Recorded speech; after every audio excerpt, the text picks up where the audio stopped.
Hello, this is Nadine Hernandez, and this is my non-Western research project. I'm going to start off with my architectural choice first, which is the Ise Shrine in Japan. The purpose of this building is it's a Shinto shrine dedicated to the worship of the sun goddess Amaterasu.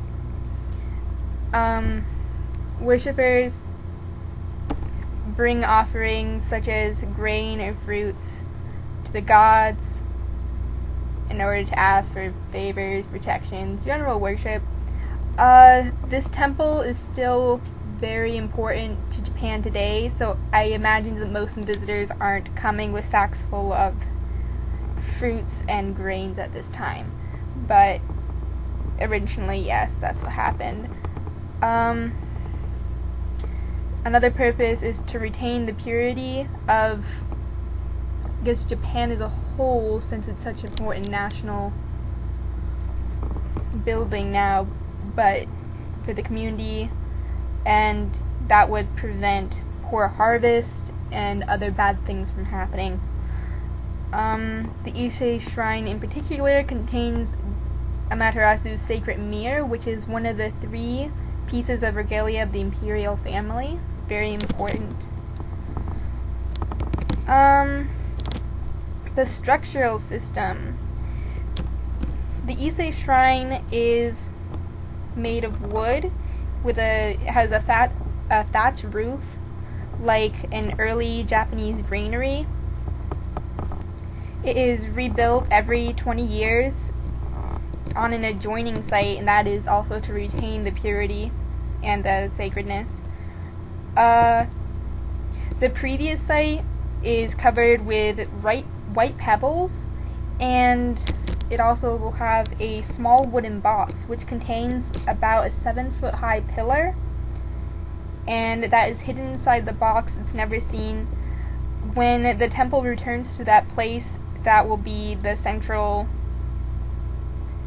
pillar that the temple is built around, or the shrine.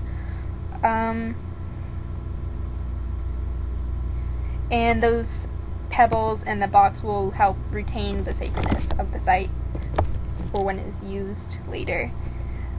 The temple has an inner shrine, the imperial shrine dedicated to Materasu, and an outer shrine which is dedicated to another god, Toyoke, who is an agricultural deity.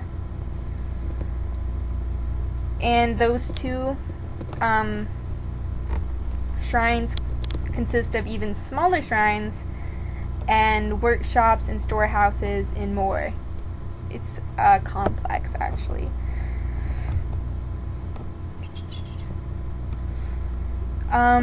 So number 3, the site. Well, this site was chosen because of the forest around it and the trees were sacred long before the temple was actually, or the shrine, I keep saying that, was actually built. It is at the foot of Mount Kamiji and Mount Shimaji, and next to the Isuzu River, which is helpful because they believed in the purification properties of water.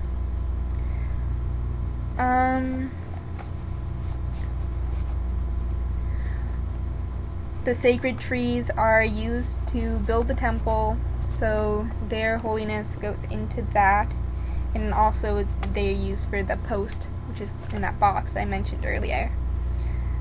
Another feature in this area would be rocks from the sea, which are said to be occupied by kamis, or deities, so they're revered for being holy themselves. As for interior decoration, it actually took me a while to figure this out, but only the imperial family and their envoys can actually enter the shrines. Both shrines are behind wooden fences, so you can only really see glimpses of some of the walls and the roofs, which helps with the sense of mystery and spirituality. The exterior, at least we know, is unfinished cypress. There's not a lot of unnecessary ornamentation, except, like, if you would count the golden globules, although those are part of important architecture of the building. So the Japanese did believe in simplicity at the time, and that style actually has come back to Japan. Symbolism. The single post in the box I mentioned earlier represents the trees that the Japanese revered in ancient times and used for worship. And number 7, I have some plans and elevation things.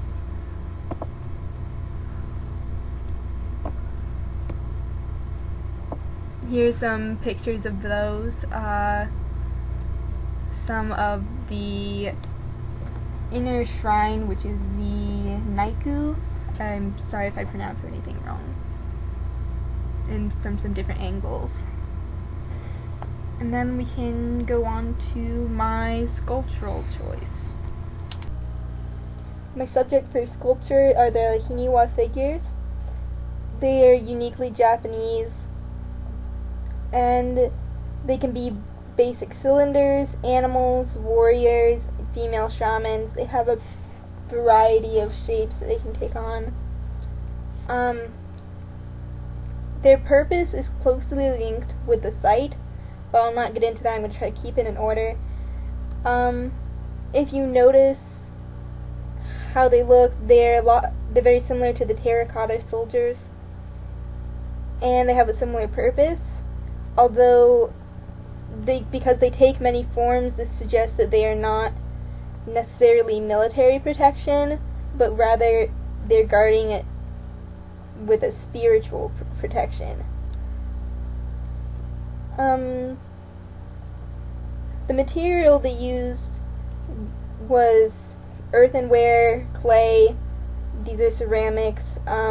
They were made like coil pots, which is you take a long roll of clay and then you coil around, building it up and smooth it out.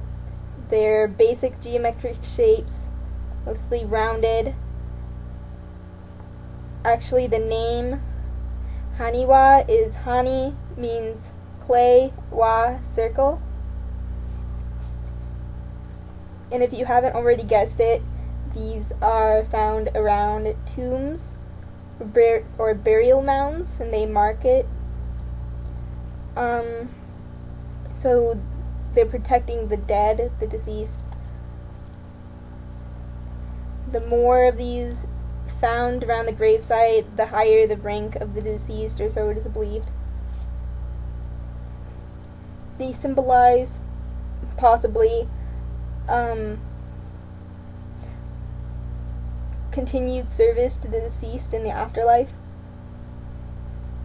For example, the shamaness here presided over the funeral ceremony. Perhaps she continued her service into his afterlife, the afterlife of the deceased. The condition of the work today varies because a lot were made and they're not all in the same place. They're in different burial mounds for different high-ranking deceased people. Some are, full, others are half there, and some are just in fragments.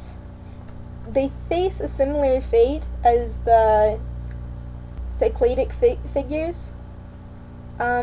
Collectors really like the basic shapes and the abstract forms, sort of looks like cubism, and unfortunately they're not always willing to go through conventional means to get them. So, upon discovery of a new batch of these, most of them are going to be stolen up and sold to collectors before the government can intervene and get these into museums. And because they're so popular with collectors, there are a lot of forgeries. In fact, some people have pretty much perfected the coil pot method and use fragments of ancient Haniwa to grind into dust to place on the insides of the forgeries so that they'll have the ancient dust and look even more real. And that is pretty much it.